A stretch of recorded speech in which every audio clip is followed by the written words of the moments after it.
Hola, buenas tardes, buenos días y buenas noches para todos. Me acompaña la doctora Rosalba Mancina Chávez de la Universidad de Sevilla y su servidor César Jiménez Yáñez de la Universidad Autónoma de Baja California, en México. Nos da mucho gusto poder saludarles y compartir con ustedes esta presentación que básicamente hemos trabajado en este último tiempo y que ha sido muy interesante para nosotros hacerla, y por lo tanto ahora les vamos a compartir un poco el trabajo, la reflexión y la discusión que hemos hecho al respecto. Buenas tardes, como dice mi compañero, tardes, días o noches, según el punto del planeta en el que se encuentre y el momento en el que accedan a este documento. En esta propuesta que les presentamos, hemos recogido una serie de reflexiones en torno al uso del lenguaje inclusivo en la comunicación científica. Es un tema que nos preocupa como una de las problemáticas sociales a las que nos enfrentamos en la comunidad hispanohablante en el siglo XXI. Bueno, el trabajo, tal como ustedes vieron, se titula Reflexiones en torno al lenguaje inclusivo en la comunicación científica. Es un trabajo que es parte de un libro que también estamos trabajando.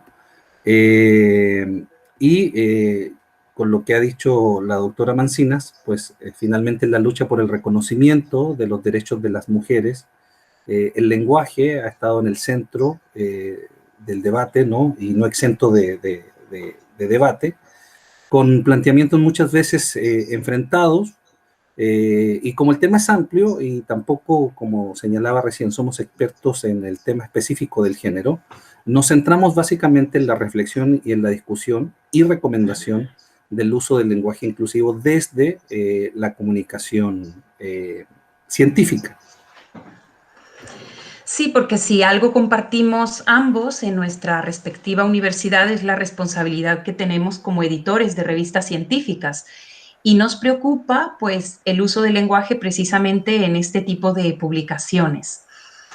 Una de las dificultades para la generalización del uso del lenguaje inclusivo puede quizás ser que se presenten demasiadas propuestas, que existan demasiadas alternativas, que cada grupo activista proponga una solución y quizá entre todas estas alternativas se diluyan y no lleguen a una sola alternativa que suponga una propuesta entre todos, ¿no?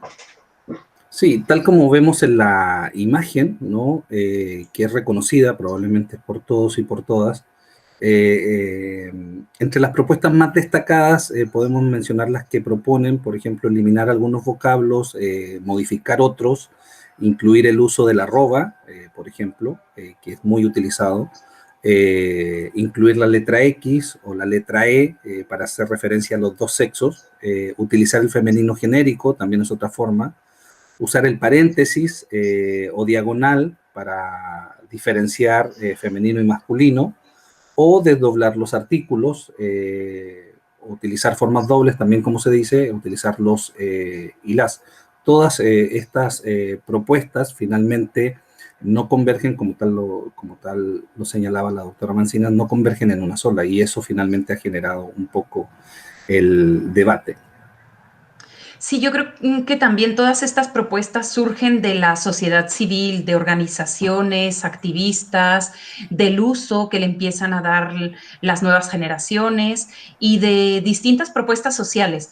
Entonces, una de las formas de respuesta por parte de las instituciones, o quizá lo que las instituciones están haciendo ahora mismo como posible solución, es establecer guías, manuales para el uso del lenguaje inclusivo en los distintos documentos que tienen dentro de estas instituciones. Hemos elegido estos dos ejemplos, la guía para el uso de un lenguaje inclusivo de la Universidad Mar del Plata y la guía Si no me nombras no existo del Ministerio de la Mujer y Poblaciones Vulnerables del Perú, pero existen muchos más. Existe una guía de recomendaciones en México, otra en España y seguramente en su país conocerán alguna otra. Es decir, que los ministerios de la mujer o las instituciones encargadas precisamente de la igualdad de género, pues se han preocupado por establecer este tipo de guías. Bueno, las guías y las normas pues finalmente nos marcan una pauta y nos hacen algunas recomendaciones en torno a lo que significa incluir el tema del género y en específico el tema del lenguaje inclusivo. No solo las instituciones asociadas al ámbito de la mujer, desde la política pública, sino que también lo hemos visto nosotros desde el ámbito de la comunicación, ¿no? Desde el ámbito de la comunicación científica y todo lo que tiene que ver con el tema de las revistas. En el caso específico, mostramos nosotros aquí dos ejemplos. Uno tiene que ver con la FECID, ¿no? Que en su última convocatoria de calidad de revistas científicas españolas, incluyó un apartado de buenas prácticas en igualdad de género con un apartado específico de recomendación de uso del lenguaje inclusivo en las revistas. Situación pues que finalmente ha cambiado un poco las reglas del juego y que se ha hecho parte un poco de esta tendencia que hemos señalado anteriormente. Al mismo tiempo, esta acción coincide con las recomendaciones del manual de estilo de la Asociación Americana de Psicología, es decir, las normas APA, en su última edición, es decir, en su séptima edición, que recomienda evitar el sesgo por edad, orientación sexual, posición socioeconómica y específicamente el género, es decir, hace un llamado a que también se consideren estas cuestiones al momento de tener que escribir algún documento científico. Todo esto es muy nuevo. Como han mencionado, como ha mencionado mi compañero, el doctor Jiménez, en la convocatoria de FECID de 2021 ha salido esta nueva indicación y bueno, nos abre ahí una línea de investigación, nos abre la posibilidad de que sigamos observando qué es lo que va a pasar con el uso del lenguaje inclusivo en la comunicación académica, en la comunicación científica. En cuanto a la RAE, como la máxima institución que tenemos que regula el idioma español, pues la postura que tiene es pública y además es defendida de una manera fehaciente por varios de sus miembros que se encargan de señalar lo inoportuno que les parece hablar de una transformación del lenguaje en pos de un lenguaje inclusivo, es decir, que sería como una forma artificial de transformar el lenguaje.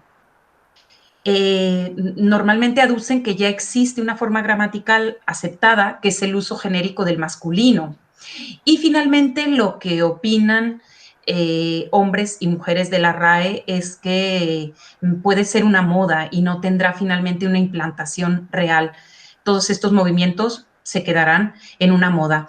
Esto lo señala una de las defensoras de esta postura, que es la directora del Departamento de Español al Día de la RAE, Elena Hernández, quien además se reconoce o se describe a sí misma como feminista. Si bien la postura de la RAE es clara y es conocida probablemente por todos porque ha salido mucho en los medios, pero finalmente la RAE ha tenido mucho movimiento en sus redes sociales, específicamente en Twitter, ¿no? Donde han corregido de forma pública y han marcado como un error en diferentes oportunidades el uso de distintas formas de lenguaje inclusivo. Aquí podemos ver las imágenes, algunos ejemplos donde corrige el uso de la letra E, donde plantea el uso del genérico masculino y donde finalmente asume, ¿no? Esta institución no avala el llamado lenguaje inclusivo. Es más, sin ir más lejos, incluso el actual director de la RAE, Santiago Muñoz, ha señalado en algunas oportunidades que no se puede imponer una manera de hablar por decreto ni por un acuerdo, ¿no? Tenemos una lengua, él dice o señala que tenemos una lengua hermosa y preciosa y finalmente señala por qué estropearla con el lenguaje inclusivo. Es parte de la transformación social que venimos analizando en esta propuesta que hacemos en este trabajo de investigación.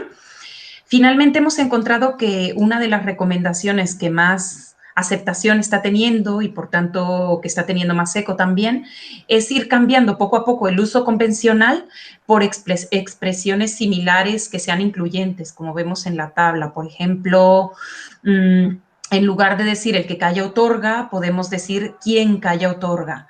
en lugar de utilizar los trabajadores, los niños, los alumnos, que es del masculino genérico, podemos utilizar términos incluyentes como son el personal, la niñez o el alumnado. Finalmente, nosotros en este trabajo lo que queremos es invitar a la reflexión. Nosotros nos hemos planteado una forma de análisis y que hemos establecido de que hay tres momentos, ¿no? en esto del lenguaje inclusivo que es importante destacar. Que uno tiene que ver con las propuestas de la modificación o estas propuestas de visibilización que hemos señalado inicialmente, a la cual le hemos llamado la aceptación. Por otra parte, vemos cómo algunas instancias de orden público, político y social también lo han adaptado cuando hablamos de los manuales, y a eso le hemos llamado la asimilación. Una serie de recomendaciones, ¿no? Que nos hacen al momento de trabajar con el tema del lenguaje o la redacción de documentos, lo que plantea la FECIT, al mismo tiempo lo que plantea el APA, es decir, son instancias o organizaciones que han asimilado esta idea y que están buscando la forma de vincularlo, ¿no? De una forma más directa con los usuarios.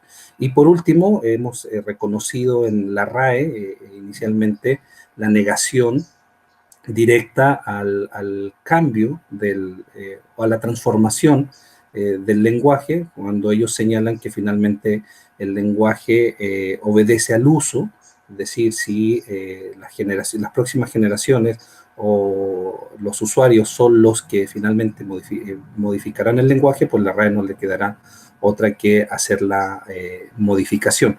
Por lo tanto, pues la reflexión va en este sentido. Por una parte tenemos esta idea de aceptación, quienes a través de distintas propuestas quieren hacer visible el tema de una lucha feminista o de la visibilidad del género a través del lenguaje. Por otra parte tenemos la asimilación, que tiene que ver esto con las propuestas públicas, básicamente, o sociales, de incluir en nuestros usos cotidianos el lenguaje o las formas inclusivas, y por otra parte reconocer que finalmente ha sido la RAE quien se ha opuesto públicamente al cambio, ¿no? De esta manera finalizamos nuestro trabajo. Muchísimas gracias y esperamos sus comentarios. Hasta luego. Muchas gracias. Hasta luego.